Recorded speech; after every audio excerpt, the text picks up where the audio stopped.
Hello, and thanks for joining me today. Today I am doing the prompts of number 8, antique, and number 9, hidden. I don't check off hidden here because I didn't realize I was going to combine the prompts yet, but I do wind up combining them for this challenge. So it'll be 8 and 9 for Junk Journal January 2025. I am behind, so I'm trying to catch up here by combining a couple of the prompts.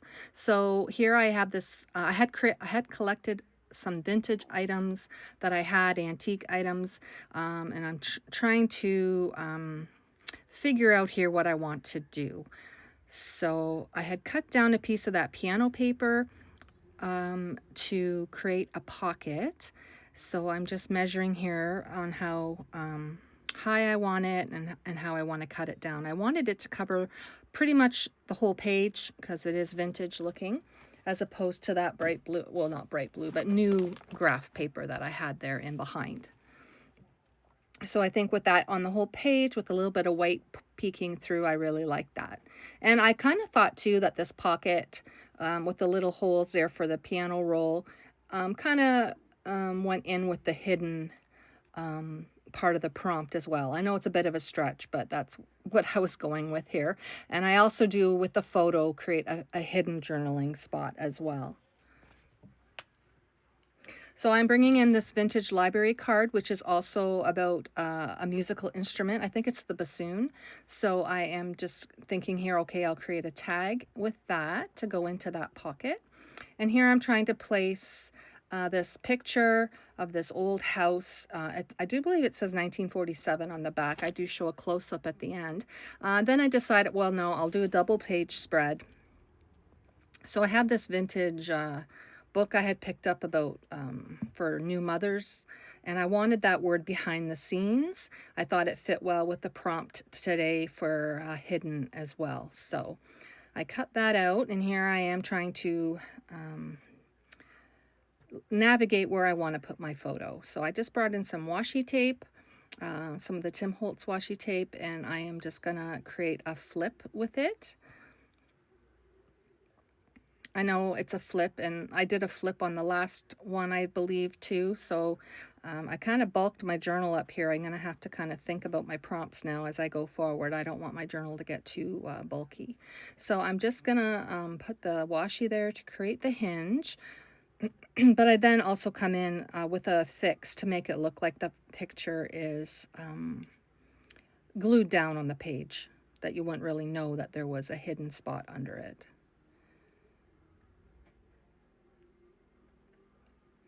So if you hear any noise in the background, I apologize. My husband has the football game on. So I am recording this on Sunday, January 12th. So I am a couple days behind. So here I remembered out of the blue, you can see I had some words there. I'm not going to lie, I found this prompt really stumped me. I had to walk away from it a couple times. I don't know. I think I was overthinking it. I should have just kept it simple, but in the end, I don't hate it. I'm not going to say it's my favorite page in my journal, but I don't hate it. So I just remembered I had this antique book, so I went and cut out the word antique to help with that prompt. It's very literal, I know. So I just wind up gluing that on the side of the music paper. And then I decide, oh, well, maybe I'll cut out some of the images from that book, which is all about antiques and their value and things like that. It's an older book. So you could see there on the top, I had put a Velcro dot. So I do come in at the end. I don't show it in the process, but I put another Velcro dot on the bottom of the photo. And I do find that that really holds the photo secure to the page. And you really does give the feel that it is hidden what is behind it, because it does look like, to me, it's glued down to the page. So that is where I decided, yes, I'm going to do both prompts on this double page spread today. So here I'm like, well, I'm going to put some antique music pieces on the music paper.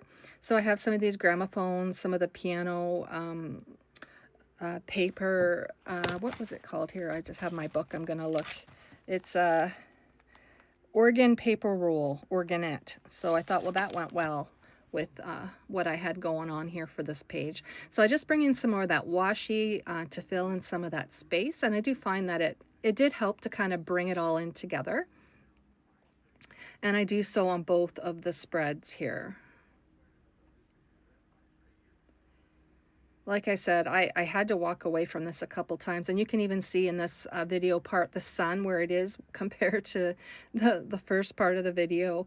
I would have to stop, and I felt like I wanted to scrap the whole thing, but I did wind up making it work in the end, and I don't hate it. I really don't.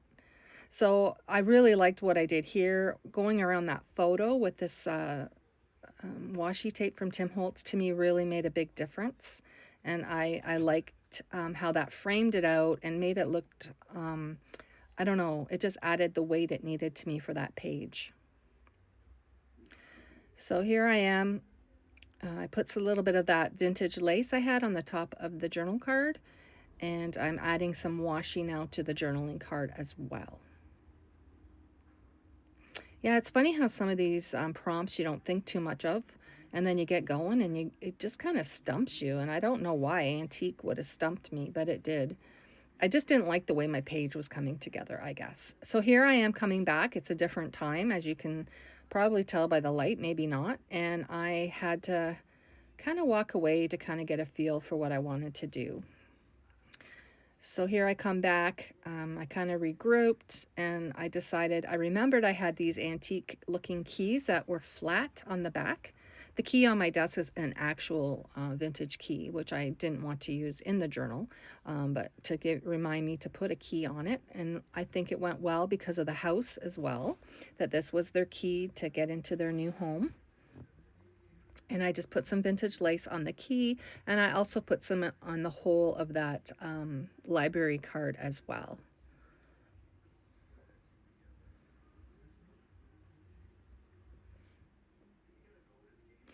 So I'm really enjoying Junk Journal January. I do find it hard, though, to create every day.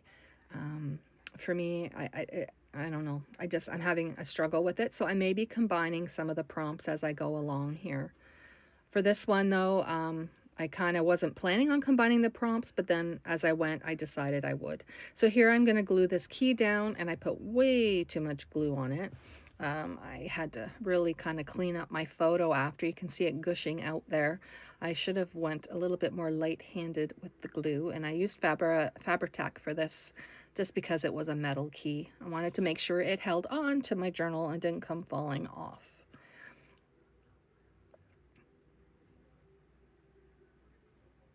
So you can see there I already have the Velcro dot on the bottom left corner of the photo, and I really do like it now. I think, okay, that to me looks like it's down on the page, and it is kind of hidden. So I put the prompt number here for Antique 08, and later on I realized I forgot to put it in for 09. So in the photos you will see that I do have an 09 behind there for that prompt. And here I'm just putting some dark brown splatters, sorry, lost my thought. And yeah, I let it dry, and then I kind of went in here on I wanted to put something on the journal card, so I found this little quote that I really liked for antiques, where it says, every day, now can't remember what I wrote. Let me see, I gotta pull up my book here. I did this a few days ago. It's when every day was in sepia tones. I just thought that was so cool because that is what going antiquing is like. And I then turned around and I wrote vintage vibes on the front. I thought that fit the theme of what we had going on here. So in the end, I was happy with this page. Like I said, I got 2 more prompts done. And this is an idea book for myself. So I don't think I've used Velcro dots yet in my little Junk Journal January book. So that is a reminder to me as well that I have those available to myself. So thanks for watching. Have a great day.